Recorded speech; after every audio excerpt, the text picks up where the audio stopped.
You have something special. You have greatness within you. Hello, my name is Les Brown, and this program is designed to help you have a vision of yourself beyond your circumstances and mental conditioning and how to begin to live life on your terms. And the gentleman that I'm with today, he's an author, he's a powerful speaker, and he's an entrepreneur, and he's teaching people how to begin to handle the transitions in life, how to create a new chapter, how to begin to take your life to another level. His name is Jan Robberts. How are you, Jan? Very well. I'm pleased to meet you, Les. Yes.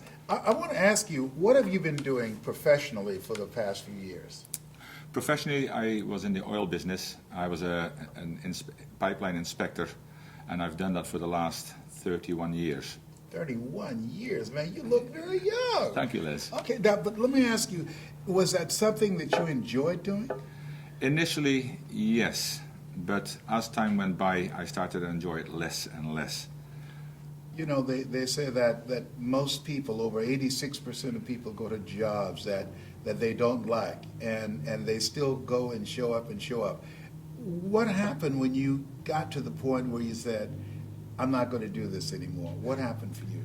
Well, what really happened was I knew a long time ago that I should be doing something else, that I should be doing something more with my life than I was doing. But I was actually in the comfort zone, I suppose, you know, like most people, and it became uncomfortable. And at some point, the turning point really was when I went with the John Maxwell team to Guatemala as a volunteer. I was uncomfortable doing it because I didn't know what we're going to do, but I did it, and when we were there, something happened that changed my life. And when I came back, I sat on the plane on the way back and decided I will quit my job and I'm going to do what I should be doing with my life. So there was something that happened while you were there that really changed how you saw yourself, and you decided to change the direction of your life. Yes, Les. What was that something that happened? And I've always been interested in helping people from way back when I got bullied. I had an attitude of servitude. And when I was in Guatemala, especially, it came to light when we were working with people who were so hungry in their life. Some famous person said that you have to be hungry, and they were. There was thousands of people there who were hungry, and we were talking to them. We were only sending a message. We were the messengers, and we were there looking into these people's eyes, seeing hope in their eyes. And when I saw hope in their eyes, I thought, this is what I've got to do for the rest of my life. To help those who could not help themselves. Indeed. But you mentioned that you were bullied. This took place in school? Yes, well, from an early age, because I'm now 6'4", but at my young age, I got bullied because I was wider than I was tall. And, you know, it is sad because bullying is something else that's close to my heart because it happens to so many more kids now. But I had a lot of luggage after that. People called me names, and I was happy on the outside. But one good thing happened to me when I was 11 years old. At year 12, I grew to this height. I was 6'4" when I was. So they didn't even call me lanky after they'd called me fatty for so long. Yes. But the You worry said was still there. when you became taller, Yes. they stopped bullying you. Strangely enough, Les. No, that's not strange. They figured, you know, if we bully him, whatever we bring to him, he could bring it back and some. Yes, Les. Yeah, so they stopped picking on you, but you're saying that even though they stopped, the scars mentally, they were still there. Yes, and I started feeling better about myself, and I started showing it because I was always happy on the outside. That's a conscious decision I made at a very early age, 6, 7 years old. I can be miserable by what they're saying, or I can be happy. Now, I was happy on the outside, but certainly not happy on the inside. And when the bullying stopped, I was free from that, but I wasn't free from myself. You know, and I didn't feel as if I mattered, because I was still a fatty on the inside, 6'4" and a fatty. And a fatty on the inside. Yes. Even though you had lost the weight, but still in your mind. You know, a gentleman by the name of Maxwell Maltz, he wrote a book called Psycho-Cybernetics that talks about that. He was a plastic surgeon, and even though he had changed people's facial expressions and how they look, but mentally they were still unattracted to themselves. So if you were talking to someone about how to begin to overcome the scars of the past. I remember seeing a movie with Tom Cruise, and in that movie they had a line that said, we might be through with our past, but our past is not through with us. what's the first step that you would take to inform people, here's what you need to do to change your life? For me, it was to feed my mind. You have to feed your mind with positive material, because so much negativity, even at a young age. See what happened to me, Les, at 16, because of all the worrying and stress, I had an ulcer. Now, the doctor said ulcers are normally for adults who live a busy lives with their businesses, and I found out it was because of the stresses and the worries I had, because I kept everything to myself. I needed to be happy on the outside after all. So sometimes what appears to be good is not good on the inside, but other people couldn't see it. So I realized that to step over that line, because at 17 I decided I can't live the rest of my life like this. There is more to life already. So maybe the seed got dropped in that there was more to life for me.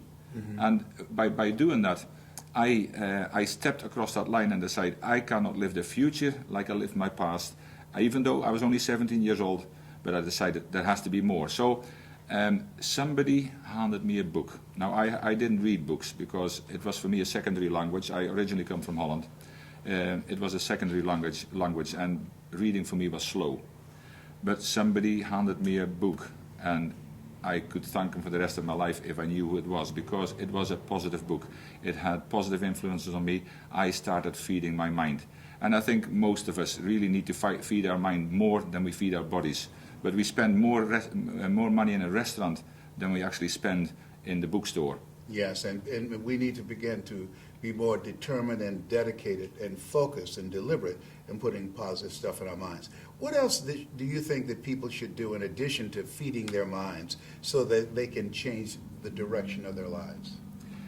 They should take action, because you can feed your mind as much as you like, but unless you're ever going to take action on the stuff you read, people can. I read many books, and before I even took action, it started to change me, but I wasn't taking a positive action. I was still actually involved somewhere that luggage was still there, and that is because although I fed the negative in, the positive in, there was still a lot of negative in my body. So I felt I needed to do a spring cleaning.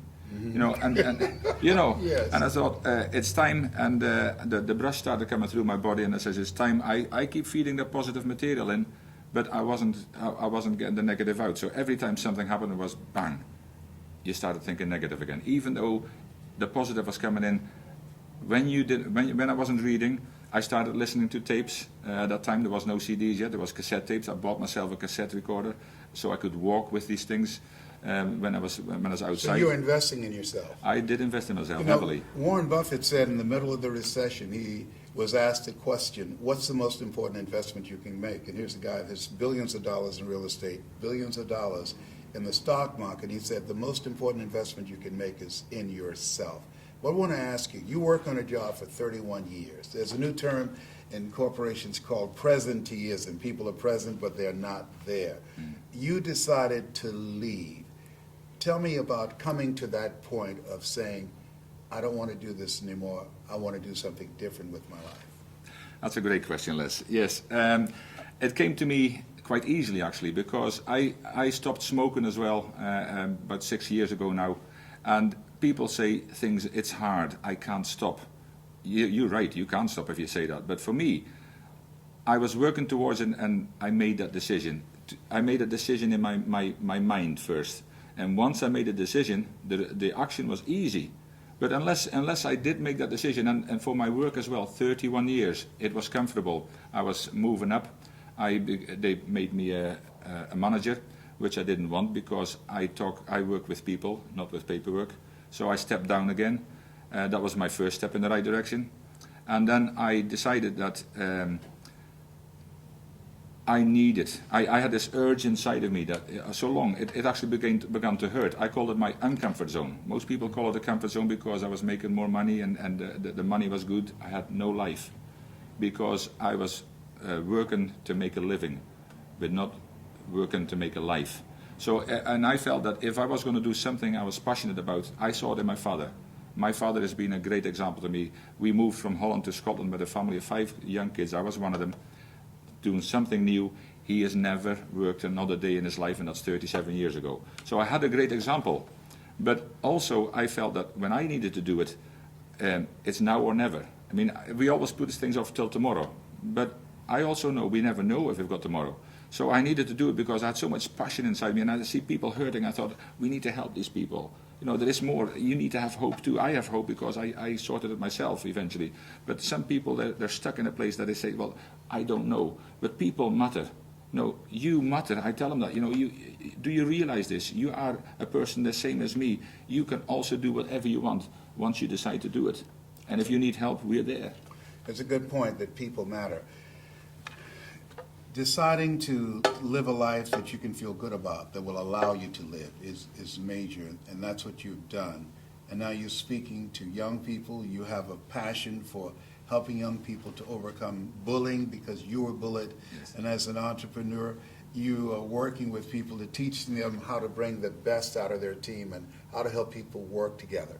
His name is Jan Robberts, and he believes that we all matter, that your life matters, that life is God's gift to you, and how you live your life is your gift to God. You have something special. You have greatness within you. My name is Les Brown. I'm Mrs. Mamie Brown's baby boy. That's my story, and I'm sticking to it.